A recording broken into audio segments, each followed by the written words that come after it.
ये alert Udaipur news में आपका स्वागत है। आज हमारे पास वो शख्सियत मौजूद हैं पत्रकार जगत के, सुभाष जी शर्मा। इनका नाम भी पर्याप्त है, लेकिन अभी हाल ही हुए चुनाव में आपको journalist association of Rajasthan jar का प्रदेश अध्यक्ष का दायित्व मिला है। आइए आपसे मिलते हैं। सुभाष जी नमस्कार। नमस्कार। तो आज हम आपसे ये जानने आए हैं, जो आपको प्रदेश अध्यक्ष जार का जो टीम का आपको सर्वा जो प्रदेश का आपको अध्यक्ष का मिला है दायित्व, तो आगे क्या आपकी कार्यप्रणाली रहेगी? जो पत्रकार संगठन है या पत्रकार जो भी साथ आपसे जुड़े हुए हैं, उनके हित के लिए आप क्या क्या करने वाले हैं, उस बारे में बताएं। देखो, जार संगठन के लिए राकेश जी भाई साहब जो हमारे अभी मौजूदा निवर्तमान अध्यक्ष हैं, और संजय सैनी ने काफ़ी प्रयासों के बाद दोबारा से उसको बहुत मजबूती से खड़ा किया है सभी जिलों में अपनी कार्यकारिणी। और उन्होंने पत्रकार हित और पत्रकारों से जुड़े हुए कई मुद्दों पर उन्होंने मजबूती के लिए काम किया, उसी को आगे बढ़ाएंगे। और हमारा जो मेन जो ये रहेगा कि पत्रकारों के लिए कई समस्याएं हैं, जैसे एग्रीडेशन वाली समस्याएं, क्योंकि अभी तक जो बड़े अखबार हैं या डेली अखबार हैं या 15 दिन के जो पाक्षिक अखबार हैं, उन्हीं के पत्रकार अपना एग्रीडेशन बनवा लेते। लेकिन मीडिया में बहुत सारे लोग ऐसे हैं जो कई सालों से पत्रकारिता कर रहे हैं, लेकिन अभी तक उनको ये सुविधाएं सरकार नहीं दे पाई। हमारी कोशिश रहेगी कि उन सभी लोगों को एक मिनिमम एक्सपीरियंस, यानी कि या 10 साल या 5 साल, उस आधार पर जिला लेवल पर, संभाग लेवल पर और स्टेट लेवल पर ये सुविधाएं मिले। अभी तक ऐसा नहीं है, क्योंकि हर जिला ग्राम लेवल के जो पत्रकार हैं उनको ये बड़ी वो रहती है कि साहब उन लोगों को जिनके अखबार चल रहे हैं उन्हीं को तो ये सुविधा है, लेकिन सबको ये सुविधा नहीं मिल रही है। दूसरा ये है कि अभी तक केवल बड़े शहरों में या संभाग लेवल पर जहां अखबार निकलते हैं उन्हीं को आवास वाली सुविधाएं उपलब्ध है, जो भूखंड आवंटन वाली है। उदयपुर में पिछले कई सालों से किन्हीं कारणों से वो रुकी हुई है, उसको हम पूरी कराएंगे कि जल्दी से जल्दी उनको आवास मिले। इसी तरह जिला लेवल पर भी ही नहीं, उपखंड लेवल पर और जहां पालिका लेवल है उन लेवल पे भी पत्रकारों को भूखंड मिले, क्योंकि पत्रकार वो सभी लोग हैं जो गांव से भी काम कर रहे हैं, चाहे उपखंड लेवल पे, चाहे जिला पे या स्टेट पे, उन सबको ये सुविधाएं मिलनी चाहिए। तीसरी सबसे बड़ी है कि पत्रकार सुरक्षित नहीं है।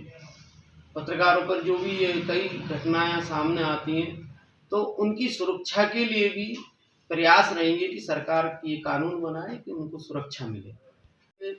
तय किए थे कि हमें इन क्षेत्र में काम करना है, कुछ में अपन को सफलता मिल चुकी है, कुछ में मिलने की तैयारी है और कुछ काम जारी है, और वो अपन मजबूती के साथ इनको आगे बढ़ाना है। आपने बताया राकेश जी शर्मा पूर्व अध्यक्ष हुआ करते थे आपके राजस्थान प्रदेश के, तो उन्होंने जो भी कांग्रेस की सरकार है, अशोक जी गहलोत को भी पत्रकार हित के लिए जो आपने बताया प्लॉटिंग वगैरह उनके लिए, मकान के लिए अभी मिले, कोई आश्वासन भी दिया था।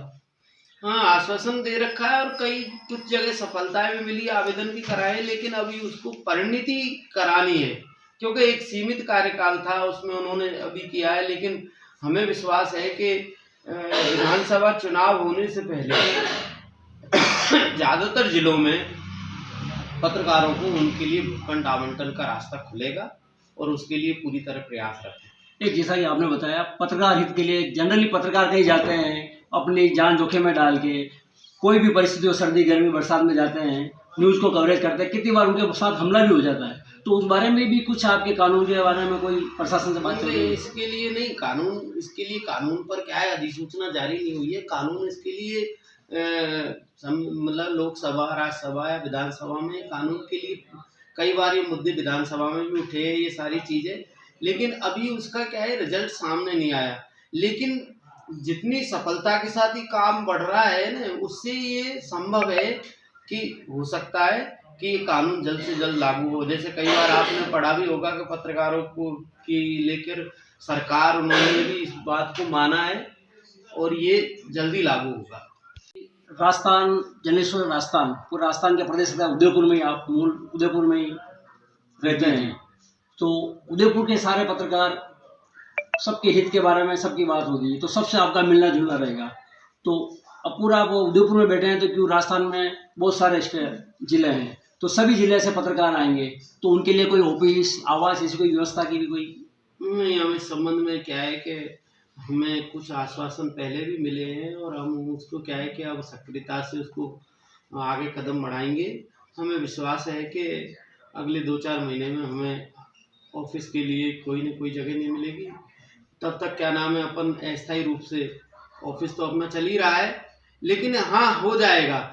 और एक बात मैं बताता हूँ कि हम जार के सदस्यों के लिए काम नहीं करेंगे, क्योंकि जार के सदस्य तो हम लोगों की तो जिम्मेदारी ज़्यादा है। हम उन सभी पत्रकार साथियों के लिए भी काम करेंगे जो मीडिया से जुड़े हुए हैं, चाहे कैसे भी जुड़े हुए हैं, सबके लिए करेंगे, ऐसा नहीं है। बहुत ही अच्छे विचार है आपने बताया। केवल जो जार से जुड़ा हुआ है, जो संगठन है, संघ से जुड़े हुए नहीं, जो भी पत्रकारिता कर रहे हैं, सभी के हित का काम करेंगे। इसी के अंदर एक बात और आ जाती है। अब जो आप पत्रकार कहते हैं, एक तो होता है पेपर, जो पेपर मीडिया होता है, और प्रिंट मीडिया, एक होता है इलेक्ट्रॉनिक मीडिया।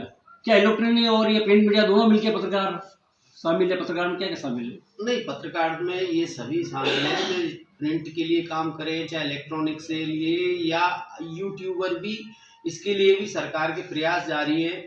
ऐसा संभावना है कि अगले साल तक इसके लिए वो चल रहा है कि एक कोई कानून, क्योंकि अभी तक प्रिंट मीडिया का ही कानून लागू है। इलेक्ट्रॉनिक मीडिया और इसके लिए सर्वे हो चुके हैं, वो सारे हैं। तो जैसे मध्य प्रदेश में आपको पता है, वेब से जो काम करते हैं उनको भी सरकारी विज्ञापन मिलते हैं।